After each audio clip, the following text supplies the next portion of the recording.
In the darkness of night, when a shadow feels more terrifying than the night itself, know that it is not a man, but a beast in human form.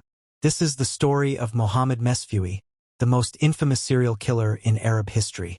The year was 1906 in Morocco. The streets of Marrakesh and Fez were alive with trade, laughter, and the noise of marketplaces.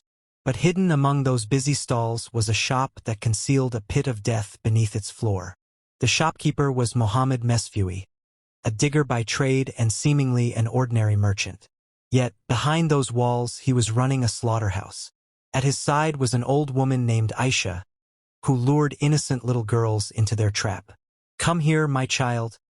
Come with me to the shop. I have something beautiful for you," the old woman would whisper with a crooked smile. The girls, unsuspecting, would follow her into the small shop. As soon as the door closed behind them, their fate was sealed. Mesfewi's cold voice would follow.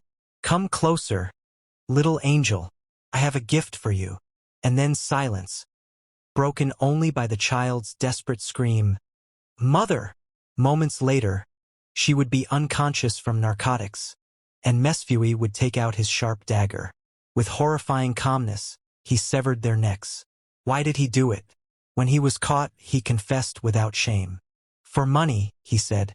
The girls' jewelry and clothing were sold, but the money was pitiful compared to the brutality of his crimes. It seemed his thirst was not for gold, but for blood. The truth emerged when parents followed their missing daughter's footsteps to his shop. Investigators dug beneath the floor and froze in horror. There, in the pit, lay the remains of 20 young girls. When they searched a nearby garden, they found 16 more bodies. 36 innocent souls had perished at his hands. When Mesfewi was brought before the judge, he smirked and admitted everything. "Yes, I killed them all. Every last one. And for what? For a few coins." His words sent waves of anger through the courtroom. The initial sentence was crucifixion, but under international pressure, it was reduced to beheading. The people of Morocco, however, demanded something harsher.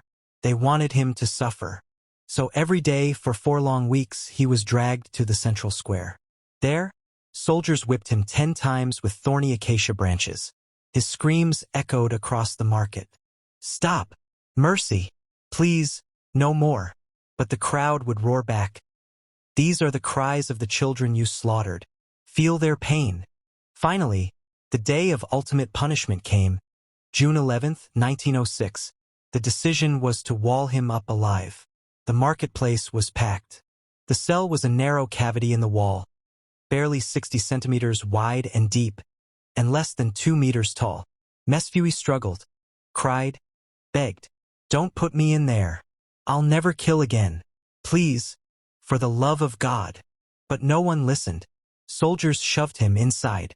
Brick by brick, the wall rose before him.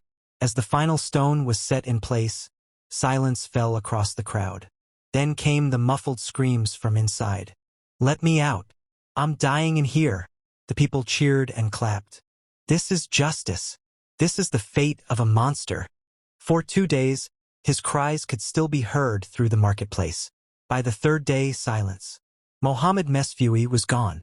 His death remains one of the most haunting punishments in Arab history. A man who lured, drugged, and murdered innocent children met his end entombed alive.